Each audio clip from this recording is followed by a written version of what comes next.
ஆட்சி அதிகாரத்தில் பங்குன்னா அவங்க கொடுக்கறதும் கொடுக்காதும் அவங்க கூட்டணியில் இருக்கிற கட்சி தலைமைகள் எடுக்க வேண்டிய முடிவு. அதில் நம்ம போய் கருத்து சொல்ல முடியாதுல்ல. இன்னைக்கு டெல்லியில மீட்டிங் போகுது சார். அதான் இந்த தேர்தல் எப்படி இருக்கும் நீங்க கணிக்கிறீங்க சார்? ஏன்னா உங்களுடைய நிலைப்பாடு ஆட்சி முறையில் மாற்ற வேண்டும் நீங்க சொல்றீங்க. இப்ப அது நான் சொல்றதுன்னு இல்ல, உங்களுக்கு அது ஏற்புடையதா இருக்கா இல்லையான்னு பாருங்க. ஏன்னா இங்க ஆள் மாறுது, ஆட்சி மாறுது, ஆனா எந்த இதுவுமே மாறல, அப்படியே இருக்கு. இங்கேயும் ஊழல் இருக்கு, இங்கேயும் ஊழல் இருக்கு, கமிஷன் இங்கேயும் கமிஷன், இங்கேயும் சாராய கடை இருக்கு, இங்கேயும் சாராய கடை, இங்கேயும் மின் தட்டுப்பாடு, இங்கேயும் தட்டுப்பாடு, சரியில்லாத சாலை, இங்கே உங்களுக்கு புரியுது, சரியான போக்குவரத்து இல்லை, இங்கேயும் கல்வி தரம் உயர்த்தப்படலை, மருத்துவ தரம் உயர்த்தப்படலை.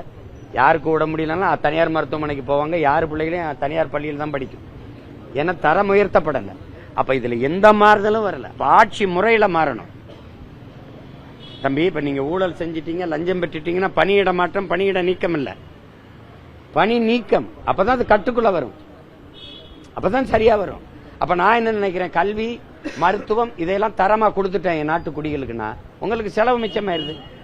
நீங்க ஒரு காவல்துறை அதிகாரி, உங்க பிள்ளைய நான் நல்லா படிக்க வச்சிடறேன், நல்லா படிக்க வச்சிடறேன். அது நாட்டின் செல்வம் இல்ல, வீட்டின் செல்வம் இல்ல, நாட்டின் செல்வம் படிக்க வச்சிடறேன்.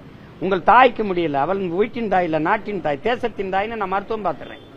₹1 1 கோடி வேற நான் வைத்தியம் பாக்குறேன். அப்ப அந்த செலவு தரமான மருத்துவத்தை கொடுத்துறேன். அப்ப உங்களுக்கு செலவு மிச்சம். அப்ப நீங்க 26 சம்பளம் வாங்கினீங்கன்னா மேல உங்களுக்கு வருவாய்க்கு அதிகமா கைவிட்டு பெற வேண்டிய தேவையில்லாம போயிருது.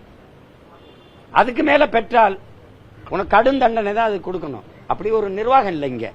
அப்ப ஆட்சியின் முறை மாறணும்.